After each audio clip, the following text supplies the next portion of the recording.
Alright, we got a Trane for this one. Newer Trane.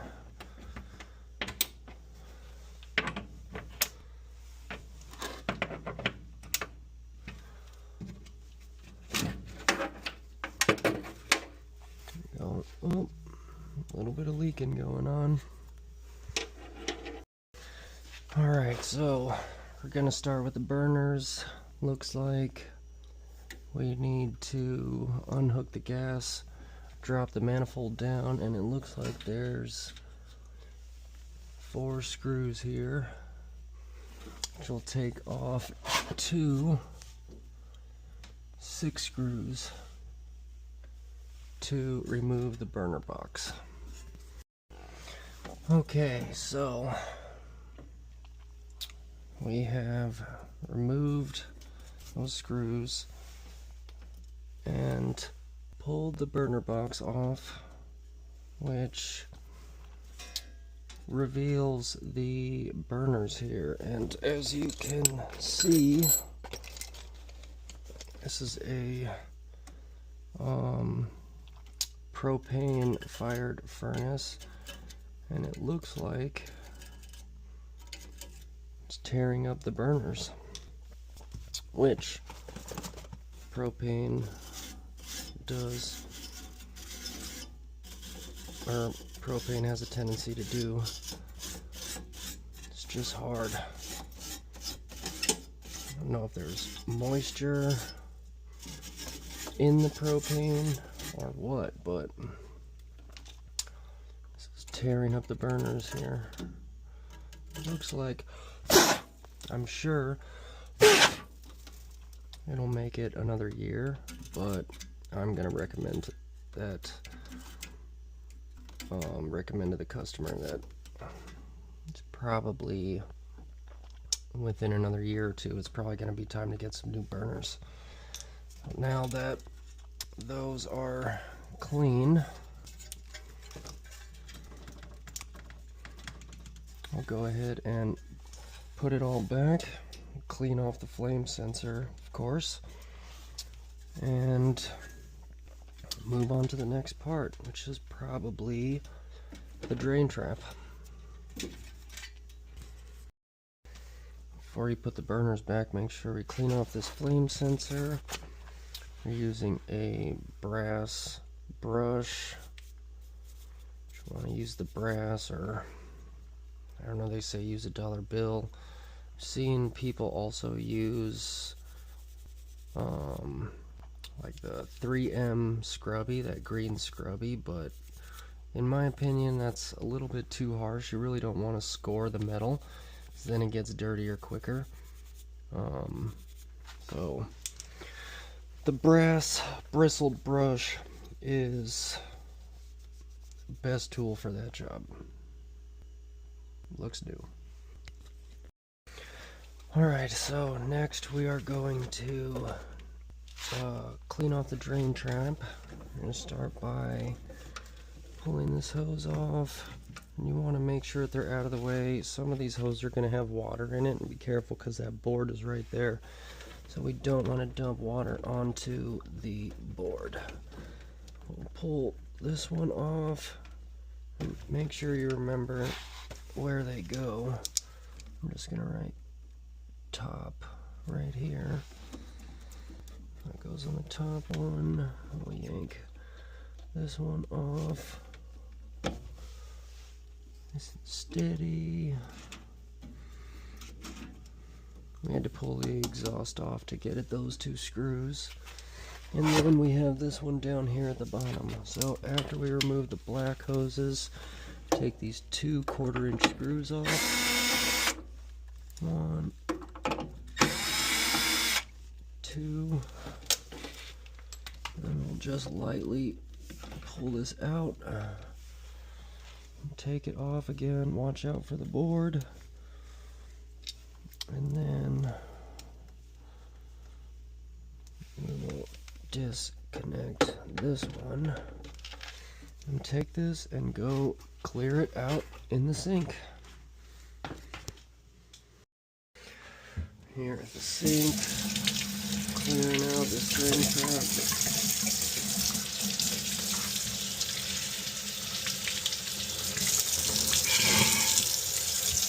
clean.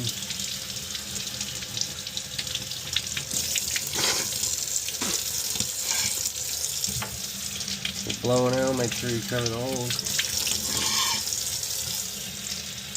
Try to blow it out the bottom.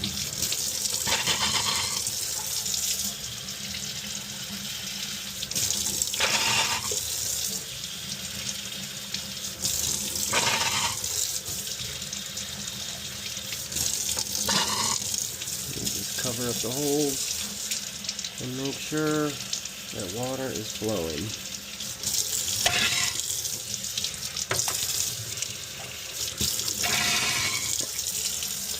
And we're ready to go put it back.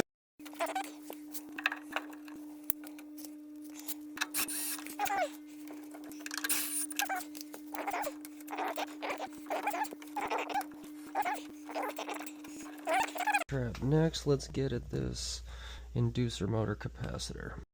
Okay, so for the inducer motor capacitor, you're going to want to have a 11/32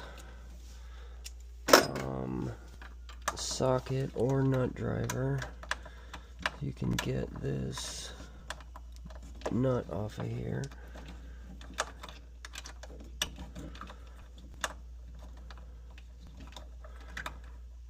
Once the nut comes off, be careful because these things are, it looks like it's easy to lose in this furnace. We'll take the clamp off, pull the capacitor out, pull this little rubber off.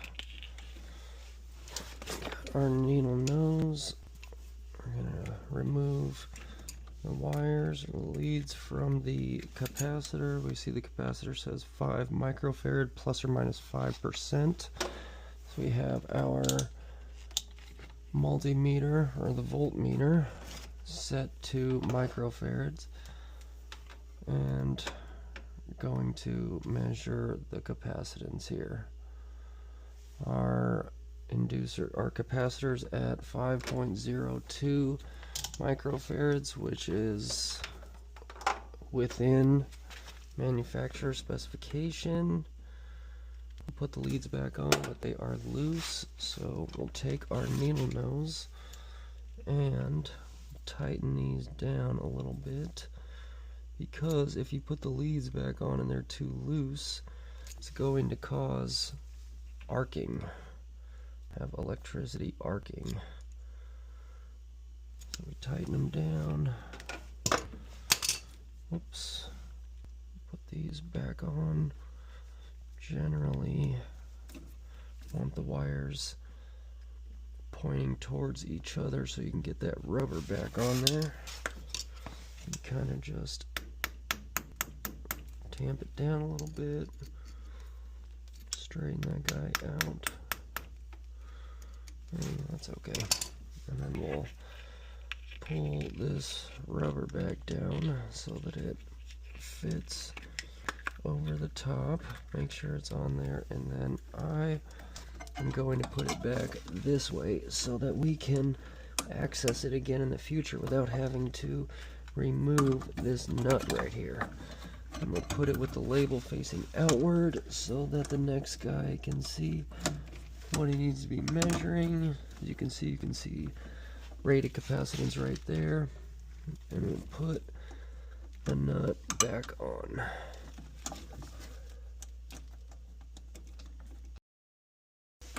So the nut goes back on. We'll use our socket to tighten it back down,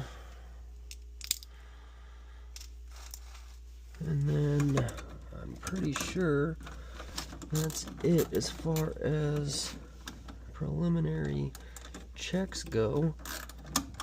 And after this, we'll move on to gas pressure and combustion analysis.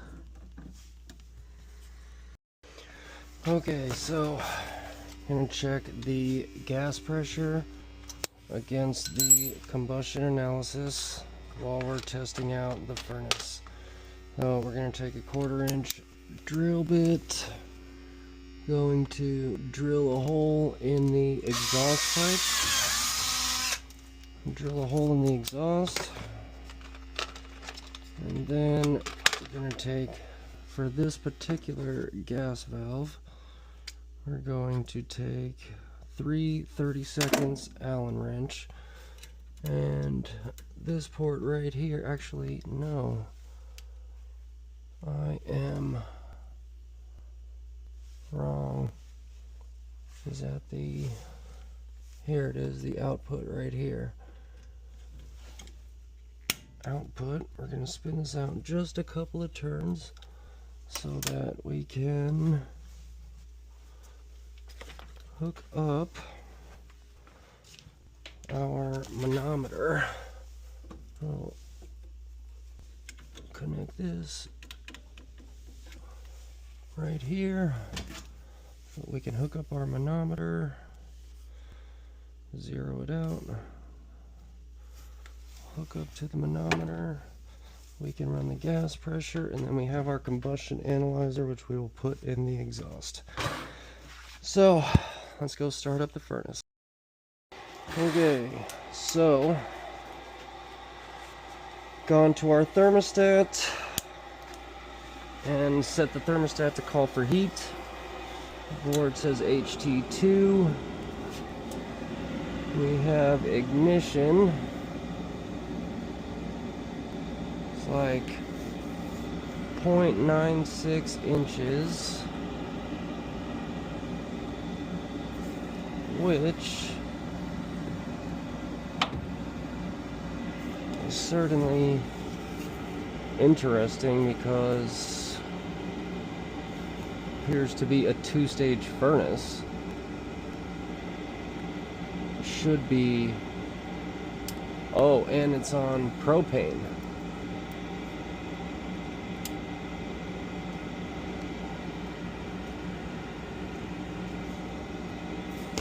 So that's definitely low. This propane should be 5 and 10.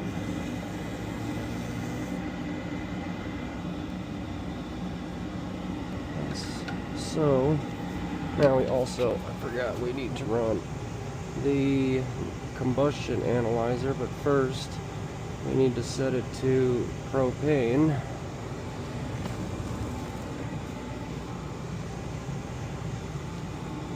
Push start it up, and put the combustion analyzer in the 1/4-inch hole that we drilled, and we will get our measurements there. That's already super high. This is not doing good, and that is why you do not want to.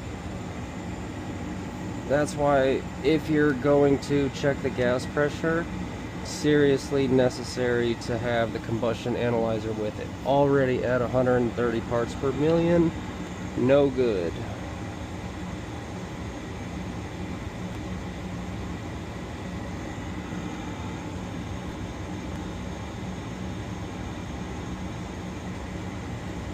But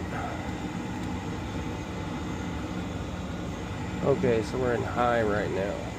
Why is high set up for 1 inch?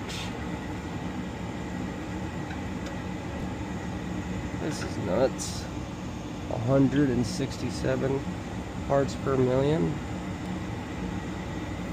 Whoever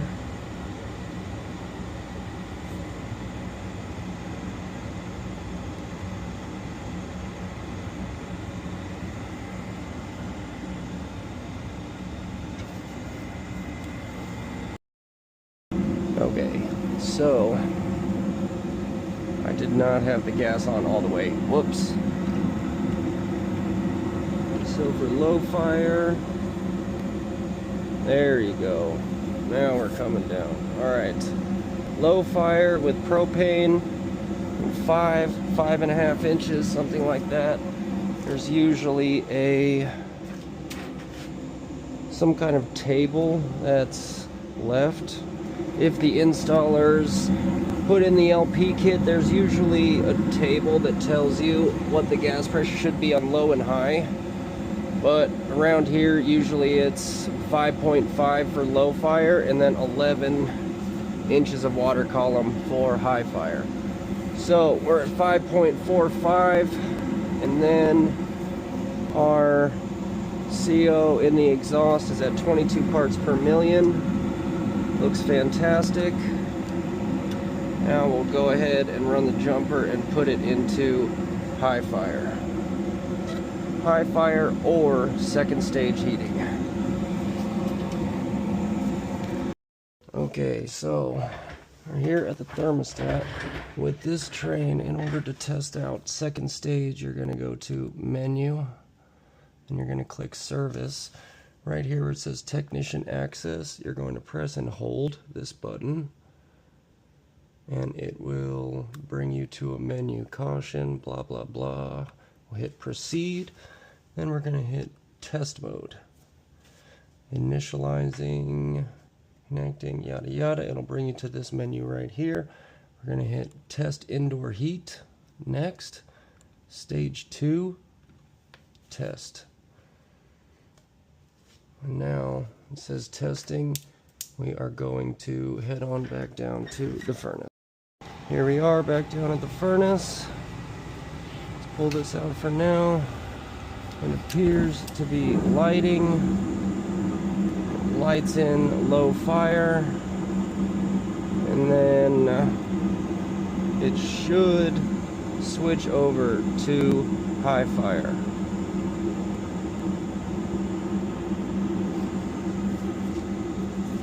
Anytime now.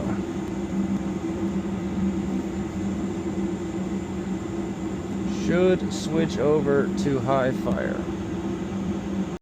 Okay, well, that's weird. So we tested out stage 1 and stage 2 from the thermostat, but it looks like we cannot push it into high fire, which is a darn shame. Not sure if that's a flaw. I really doesn't look like I'm doing anything wrong.